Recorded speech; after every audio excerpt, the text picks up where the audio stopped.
Hello students, welcome to live classes. Myself Rajeev Kumar Singh, CMD faculty of live classes. बहुत सारे बच्चों का request आया कि सर जेई मेंस के लिए इम्पॉर्टेंट टॉपिक के बारे में आप कुछ बताएं। देखो, आपको पता है कि जेई मेंस का एक 2-3 साल पहले एक ट्रेंड आया था कि जहां से बताया गया था ऑफिशियली कि हर एक चैप्टर से क्वेश्चन आएंगे। ठीक है, यह बात सबको पता है। तो हर चैप्टर से क्वेश्चन आना फिक्स है, चाहे एक क्वेश्चन आए या 2 क्वेश्चन आए। चैप्टर्स तो सारे के सारे कवर अप होने वाले हैं। वेटेज, हाँ, थोड़ा मोड़ा वेटेज का फर्क हो सकता है। किसी का पोर्शन बहुत ज़्यादा है तो उससे क्वेश्चन ज़्यादा आ सकता है। जो लाइक सब्जेक्ट का एक पोर्शन होगा, मान लो ऑर्गेनिक है, इनऑर्गेनिक है, फिजिकल है, तो उसमें वैरी कर सकता है। बट कहीं ना कहीं हर एक चैप्टर से क्वेश्चन आएगा। चाहे मैथ्स की बात कर ले, कैलकुलस से क्वेश्चन आएंगे, कोऑर्डिनेट से क्वेश्चन आएंगे या अलजेब्रा से आएंगे। बट यहाँ सवाल होता है कि सर इंपॉर्टेंट चैप्टर क्या है। तो इसको लेके बहुत अलग अलग टाइप का डिफिनीशन, अलग अलग टाइप का जो है वो फैकल्टी और ट्रेंड बताया जा सकता है। तो खैर उसमें मैं जाऊंगा नहीं, फिर भी मैं आपको बताता हूं कि आपके लिए कौन कौन सा इंपॉर्टेंट टॉपिक होगा जिससे क्वेश्चन जो है आ सकते हैं। चलो मैं स्टार्ट करता हूं, केमिस्ट्री से स्टार्ट करता हूं। ठीक है, कि मान लो फिजिकल, तो देखो जेईई मेंस के लेवल में फिजिकल का जो क्वेश्चन होता है वो मेनली जो है वो फार्मूला बेस्ड क्वेश्चन आता है। अगर आपको एनसीईआरटी लेवल तक का भी क्वेश्चन आपको पता है तो आप मेंस में क्वेश्चन को इजीली हिट कर सकते हो। तो मैं आपको ये सजेस्ट करूंगा कि आप कोई भी चैप्टर है, कोई भी इलेक्ट्रोकेमिस्ट्री है या केमिकल काइनेटिक है या सॉलिड स्टेट है या लिक्विड सॉल्यूशन या सरफेस केमिस्ट्री है। सरफेस केमिस्ट्री तो रटने वाला चैप्टर है, उसको मैं अलग से बताऊंगा। तो मान लो ये पार्टिकुलर 4 चैप्टर है क्लास 12 का, तो इनमें आपको जब भी आप स्टार्ट करोगे रिवीजन तो आप कोशिश करो कि एक जगह फार्मूला को अरेंज कर लेने का और फार्मूला को 2 बार 3 बार याद करो। और आप बहुत ज़्यादा क्वेश्चन उसमें नहीं भी प्रैक्टिस करोगे तो मेंस में हो जाएगा, क्योंकि फिजिकल केमिस्ट्री में मेनली फार्मूला बेस्ड क्वेश्चन ही आएगा जेईई मेंस लेवल की बात करें तो आप उसके लिए क्या करोगे, आप ज़्यादा से ज़्यादा चैप्टर के फार्मूले को एक जगह लिख लो और उसको बार बार प्रैक्टिस करो। तुम्हें कहीं ना कहीं तुम्हारे दिमाग में वो फार्मूला बैठ जाएगा और उसके साथ जो रिलेटेड एग्जाम्पल है उसको एक बार देख लो, काम वहाँ कंप्लीट हो जाएगा। अब फिजिकल केमिस्ट्री के अंदर क्लास 11 की अगर हम बात करें तो आपको ये पता है बहुत बड़ा बड़ा चैप्टर है। केमिकल इक्विलिब्रियम है, आयनिक इक्विलिब्रियम है, थर्मोडायनेमिक्स है, ठीक है, एटॉमिक स्ट्रक्चर है, मोल कॉन्सेप्ट है, गैस स्टेट है। इसमें भी अगर इंपॉर्टेंट अगर हम डील करें देखो एटॉमिक से क्वेश्चन पक्का आएगा। तो एटॉमिक को रिवाइज करने का एक फायदा क्या है, क्योंकि 12 में मॉडर्न फिजिक्स कवर अप हो जाएगा। तो आप एटॉमिक को एक बार थोड़ा ध्यान से रिवाइज करो, अराउंड 2 आवर आप रिवीजन के लिए पक्का डिवोट करो। ठीक है, आगे बात करते हैं थर्मोडायनेमिक्स। अगेन थर्मो का फायदा क्या है, क्योंकि फिजिक्स में भी होगा तो थर्मो को भी अच्छे से रिवाइज करो, उससे आपका फिजिक्स में भी काम बन जाएगा। केमिकल और आयनिक इक्विलिब्रियम की बात करें तो केमिकल में जो है वो ली चैटरियल प्रिंसिपल की बात करें वहां से क्वेश्चंस रहेंगे, उसको थोड़ा एक बार देख लो। आयनिक के बहुत ही सिंपल क्वेश्चंस पे ध्यान दो, टफ क्वेश्चन पे ध्यान दोगे तो काफी टाइम टेकिंग हो जाएगा। तो आपको मेन चीज क्या करना है कि चैप्टर का ऐसा पोर्शन जहां से श्योर शॉर्टेज क्वेश्चन आएगा उसको जरूर हिट करना है। जैसे कोई भी चैप्टर हो, किसी भी सब्जेक्ट का हो, फिजिक्स हो, केमिस्ट्री हो, मैथ्स हो, कोई भी सब्जेक्ट हो, वहां क्या होता है, वहां ये होता है कि एक पार्टिकुलर ऐसा पोर्शन होता है जहां से क्वेश्चन पक्का आना ही आना है, वो आपको समझना होगा। उसी पोर्शन को आपको डिस्कस, जैसे सपोज करो आयनिक इक्विलिब्रियम है तो वहां सॉल्ट हाइड्रोलाइसिस का क्वेश्चन आ सकता है, तो सॉल्ट हाइड्रोलाइसिस का फार्मूला एक जगह आप अरेंज कर लो। तो 11 से थर्मोडायनेमिक, एटॉमिक स्ट्रक्चर, ये दोनों बहुत कंक्रीट करके अच्छे तरीके से रखो, ये पक्का करो ही करो, इससे फिजिक्स में फायदा होगा। 12th के फिजिकल केमिस्ट्री से केमिकल काइनेटिक्स, ठीक है, इलेक्ट्रोकेमिस्ट्री, लिक्विड सॉल्यूशन और सॉलिड स्टेट, इनको अच्छे से कर लो। सरफेस केमिस्ट्री को आप एनसीईआरटी टाइप से चीजों को आप कर सकते हो। सरफेस केमिस्ट्री का बहुत अच्छा नोट्स भी हम लोग बच्चे को ऐसा करवाते हैं कि जिससे कवर अप हो जाता है। किसी को चाहिए होगा तो कमेंट बॉक्स में मुझे कमेंट कर देना। तो मैंने फिजिकल पोर्शन आपको बता दिया। ऑर्गेनिक की बात करें तो देखो एडवांस का अगर लेवल की बात करें तो पूरा मैकेनिज्म बेस्ड आपको पता होना चाहिए, हर कुछ अच्छे तरीके से पता होना चाहिए, तभी आप क्रैक कर पाओगे। बट मेंस की बात करें तो आप दम एनसीईआरटी को ओपन करो ऑर्गेनिक केमिस्ट्री का, और उसका जो एक्सरसाइज है, उसके अंदर का जो एक्सरसाइज है और हल्का थ्योरी, उसको मारो, तुम्हारा क्वेश्चन कवर अप हो जाएगा दम पूरी तरह।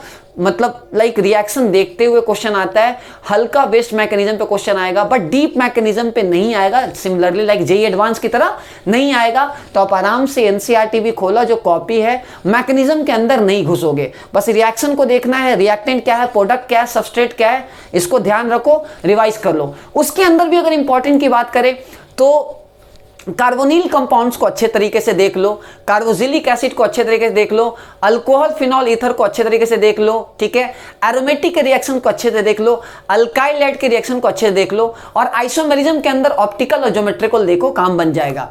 बायोमोलिक्यूल्स पॉलीमर की बात करें तो पॉलीमर से मेनली मोनोमर बेस्ड क्वेश्चन आता है। मान ले बेकिलाइट का मोनोमर क्या है, ठीक है, क्लियर है, डिक्रॉन का मोनोमर क्या है, ये सब टेरिलिन का दोनों सेम ही है, तो इसके अकॉर्डिंगली आपको मोनोमर याद होना चाहिए। बायोमोलिक्यूल्स में क्वेश्चन जो है मेनली एनसीईआरटी से आएगा, कौन सा रिड्यूसिंग शुगर है, कौन सा नॉन रिड्यूसिंग शुगर है, और केमिस्ट्री इन एवरी लाइफ से एक क्वेश्चन आएगा।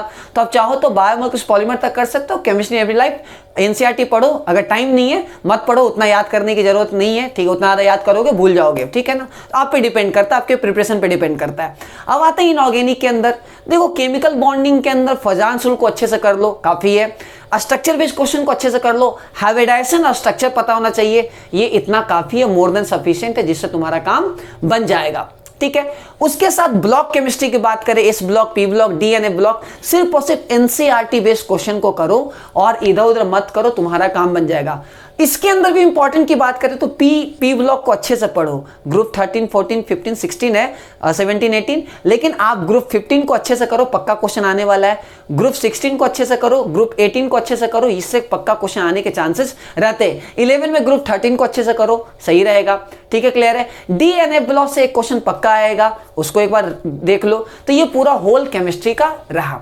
अब आते हैं फिजिक्स पे। देखो फिजिक्स अगेन बहुत बड़े सब्जेक्ट है, बहुत कुछ उसमें, बट अगर आप मार्क्स के हिसाब से अगर देखोगे तो मॉडर्न फिजिक्स को अच्छे से करो, इजी क्वेश्चन आएगा। एटॉमिक, उसके अंदर एटॉमिक का पार्ट है, न्यूक्लियाई का पार्ट है और सेमीकंडक्टर, इन तीनों को ध्यान से अच्छे तरीके से कर लो, एक बार गो थ्रू कर लो। और एनसीईआरटी एग्जाम्पलर टाइप का क्वेश्चन, मॉड्यूल का लेवल 1 टाइप का प्रॉब्लम, जिस कोचिंग सेंटर में भी आप हो उस लेवल का ही क्वेश्चन करो, अच्छा रहेगा। लास्ट में आपको बता दूंगा ओवरऑल प्रैक्टिस कैसे करने वाले। ऑप्टिक्स के अंदर ज्यादा डीप में मत घुसो, फार्मूला बेस्ड क्वेश्चन फोकस करो, बहुत ज्यादा डीप में घुसेगे बहुत टाइम निकल जाएगा। आपको देखना कि चैप्टर का पोर्शन कितना बड़ा है, ज्यादा बड़ा पोर्शन है मतलब उसको बहुत ही ध्यान से आपको रिवीजन करना, ताकि आपका 2 से 3 दिन ना खा जाए। चलो अब आते हैं magnetic effect of current, magnetism की बात करते हैं। तो उसके अंदर भी मैग्नेटिज्म मैटर मेंस लेवल के लिए इंपॉर्टेंट है, एक क्वेश्चन आता है उसको थोड़ा देख लेना, एडवांस में नहीं है। एसी एक क्वेश्चन आ सकता है, उसको एक बार देख सकते हो, ठीक है, क्लियर है। ईएमआई एक क्वेश्चन आता है, उसको देख सकते हो, ठीक है, क्लियर है। करंट से 2 क्वेश्चन आएगा तो करंट को पक्का ही देखो, ठीक है, क्लियर है। इलेक्ट्रोसाइट्स की बात करें, पक्का 2 क्वेश्चन आएगा, उसको अच्छे से देखो। कैपेसिटर से एक क्वेश्चन आएगा, उसको अच्छे से देखो। अगर अगेन तुम बोलोगे सर 12 में इंपॉर्टेंट पोर्शन क्या है, तो भाई मॉडर्न को अच्छे से करो और इलेक्ट्रोमैग्नेटिज्म को अच्छे से करो, और ऑप्टिक्स में क्या करो, फार्मूला बेस्ड क्वेश्चन पे ध्यान दो, काम बन जाएगा। 11 वाले पोर्शन में आओ, थर्मो को अच्छा से कर लो, थर्मोडायनेमिक अच्छे से कर लो, ठीक है, क्लियर है। मैकेनिक्स की बात करें तो मैकेनिक्स में बहुत ही मिक्स टाइप का क्वेश्चन आ सकता है, बहुत बड़ा पोर्शन है। अगर आपका प्रिपरेशन वीक है तो मैं बोलूंगा, सजेस्ट करूंगा मैकेनिक्स मत करो, लेकिन आपका प्रिपरेशन अच्छा है तो उस केस में work power energy, NLM and rotation, इनसे पक्का एक एक क्वेश्चन आने वाला है, 2-2 क्वेश्चन आ सकता है, तो काइंडली इसको भी आप रिवाइज कर सकते हो, ठीक है ना, क्लियर है। अब फ्लूइड की बात करें या एसएचएम की बात करें, इनसे भी क्वेश्चन आते, बट इनको चाहो तो भी साइड कर सकते हो। हीट पोर्शन से पूरे फिजिक्स के में हीट पोर्शन से लगभग 4 क्वेश्चन रहेंगे, तो उसको आप फार्मूला बेस्ड होता है, उसको भी आप चाहो तो रिवाइज करो, ठीक है, क्लियर है। अभी देखो कोई भी चैप्टर होता है ना, आप चैप्टर को पहले देखते ही पहले डिसाइड करो कि ये चैप्टर कितना बड़ा है। अगर छोटा चैप्टर है, मान लो मैंने बोला कि कैपेसिटर है, तो इसको 1.5 घंटे के अंदर रिवीजन कर लेना है। मान लो मैग्नेटिज्म है, पूरा whole magnetism, magnetic effect of current, magnetism matter, EMI, AC, तो इस केस में आप 2 दिन का प्लान करो कि सुबह 1 दिन पढ़ेंगे पूरा मैग्नेटिक इफेक्ट ऑफ करेंट, फिर शाम में तुम ईएमआई करोगे, फिर नेक्स्ट डे मैग्नेटिज्म मैटर, फिर एसी। तो ऐसे करके आप इसको 4 शिफ्ट में डिवाइड कर लो, तो क्या करेगा, तुम्हारा ऐसा फायदा होगा, तुम्हारा रिवीजन भी हो जाएगा। और ड्यूरिंग रिवीजन आपको कॉपी और जो फार्मूला बेस्ड क्वेश्चन आपके मॉड्यूल में है या जिस मटेरियल से आप सॉल्व कर रहे हो या जिस बुक से भी सॉल्व कर रहे हो, उससे रिलेटेड क्वेश्चन आपको कर लेना है, और साथ में जेईई मेंस का पीवाई क्वेश्चन को एक बार देख लेना है। एक चैप्टर से ड्यूरिंग रिवीजन 40 से 50 क्वेश्चन भी आप अगर देखते हो तो आपका रिटेंशन पावर बढ़ेगा और आपका सिलेक्शन का चांस बढ़ेगा। जब फार्मूला आप याद कर रहे हो तो याद करके आप लिखो, ठीक है, 2 बार लिखो, 3 बार लिखो, तुम्हारा पक्का कवर अप हो जाएगा। अब आता हूं मैं मैथ्स को लेके, मैथमेटिक्स को लेके आता हूं। तो मैथमेटिक्स में भी बहुत इंपॉर्टेंट चीजें हैं। मैं स्टार्ट करता हूं क्लास 12 के पोर्शन से, कैलकुलस से। तो आपको क्या करना है, डेफिनेट इंटीग्रेशन अच्छे तरीके से कर लो, ठीक है। एरिया से क्वेश्चन आएगा जो एकदम बोर्ड लेवल का रहेगा, एकदम बहुत इजी क्वेश्चन रहेगा। डिफरेंशियल से लीनियर डिफरेंशियल इक्वेशन, उसको अच्छे से कर लो, एक क्वेश्चन वहां से आने वाला है। बर्नौली जरूरत नहीं है, देख सकते हो चाहो तो। आप आते हैं एओडी को अच्छे से कर लो। एप्लीकेशन डेरिवेटिव से टेंजेंट नॉर्मल का क्वेश्चन आ सकता है, मैक्सिमम मिनिमा का आ सकता है, इसको थोड़ा ध्यान रखो। लिमिट, कंटिन्यूटी, डिफरेंशिएबिलिटी, तीनों आपस में इंटरलिंक्ड है। लिमिट को अच्छे से करोगे, प्रीवियस ईयर क्वेश्चंस को करो, 40-50 क्वेश्चन करो, 30 से 40 के आसपास करोगे तो एलसीडी का कवरअप हो जाएगा, ठीक है। तो कैलकुलस से ओवरऑल 9 से 10 क्वेश्चन आने वाला है। तो एओडी, डेफिनेट इंटीग्रेशन, एरिया और तुम्हारा डिफरेंशियल इक्वेशन, इनको करो, काम बन जाएगा। फंक्शन थोड़ा देख लोगे तो 11 भी कवर अप हो जाएगा। तो ये कैलकुलस का रहा। कोनिक की बात करें तो जेईई मेंस में सिंपल टेंजेंट का इक्वेशन जो आप कैलकुलस से हेल्प से निकाल सकते हो, पैराबोला हो, हाइपरबोला हो, इलिप्स हो, सर्कल हो, इसको सिंपल सा टेंजेंट नॉर्मल का इक्वेशन सही तरीके से, कॉमन टेंजेंट का जो मेथड है उसको सही तरीके से करो, तुम्हारा काफी कवर अप हो जाएगा, ठीक है। क्लियर है। आगे बात करते हैं वेक्टर 3D। भाई प्लेन के क्वेश्चन आते हैं, वेक्टर के क्वेश्चन आते हैं, तो आप सिर्फ और सिर्फ एनसीईआरटी लेवल टाइप का भी question, RD Sharma level type का भी क्वेश्चन करोगे तो आपका वेक्टर 3D कवर अप हो जाएगा। बाकी 11 के अंदर जो पोर्शन है, बाइनोमियल, पीएनसी, ठीक है, क्लियर है, और भी जो अलजेब्रिक का पोर्शन, सीक्वेंस सीरीज, ठीक है, कॉम्प्लेक्स नंबर, आप चाहो तो अगर आपका प्रिपरेशन ठीक नहीं है तो इनको आप निगलेक्ट मार के चल सकते हो। आपको क्या सोचना है, आपको ये सोचना है कि 90 क्वेश्चन में, क्योंकि 25 तो कंपलसरी होगा, 5 आपके पास एक्स्ट्रा क्वेश्चंस होंगे, तो आपको क्या सोचना है, आपको 70 क्वेश्चन बनाने हैं। अगर 4 रैंक भी लाना चाहते हो तो आपको 70 बनाने हैं, मतलब आपको छोड़ने के लिए बहुत सारा है। तो ड्यूरिंग जब प्रिपरेशन आपको चैप्टर को छोड़ना होगा, तभी जाके आप इंपॉर्टेंट चैप्टर पे टाइम दे पाओगे। तो ये पूरा मैंने सब्जेक्ट को लेके एनालिसिस बताया है। अब बात करें भैया आप रूटीन को लेके बताओ, तो रूटीन को हम कैसे देखेंगे? देखो रूटीन को हम कैसे देखते हैं, आप जब रिवीजन कर रहे हो, आपका जो पूरा कोर्स कंप्लीट हो गया है, तो मान लो 2-3 घंटा रिवीजन क्लासेस चल रहा है, वैसे राजीव क्लास में रिवीजन क्लासेस चल रही है, तो 2-3 घंटा आप उसको निकाल लिया, ठीक है, क्लियर है। मैं 12 वाली बात कर रहा हूं। उसके बाद आप क्या करो, अपने सब्जेक्ट को एक दिन में 2 सब्जेक्ट तुमको पढ़ना है, 5-5 घंटे, 5 से 6 घंटे, मतलब 11 से 12 घंटा अपने को मेहनत करने हैं, ठीक है, क्लियर है। उसके बाद हर 2 दिन के बाद एनटीए अभ्यास का पेपर बनाना है। ऑनलाइन पेपर जो ऐप है जेईई मेंस का, एनटीए अभ्यास का फुल पेपर बनाओ। उससे क्या फायदा होगा, तुम्हारा चीजें रिटेंशन में रहेगा, ठीक है, क्लियर है। किसी को लगता है सर फुल में कंफर्टेबल नहीं है, तो पार्ट के अकॉर्डिंगली बनाओ, तुमको समझ में आ जाएगा। जो भी आप कोचिंग सेंटर में पढ़ रहे होगे, पार्ट टेस्ट के अकॉर्डिंगली बनाओ। बट मैं आपको सजेस्ट करूंगा कि हर 3 दिन पे एक फुल टेस्ट दो, उससे तुमको एक ओवरऑल जो है रफ आइडिया मिलेगा कि ठीक है, मार्क्स कम भी आएगा ना तो तुमको समझ में आएगा, अच्छा तुम यहां मिस्टेक कर रहे हो, ये प्रॉब्लम हो रहा है, वो प्रॉब्लम हो रहा है, चीजें क्लियर कट हो जाएगी।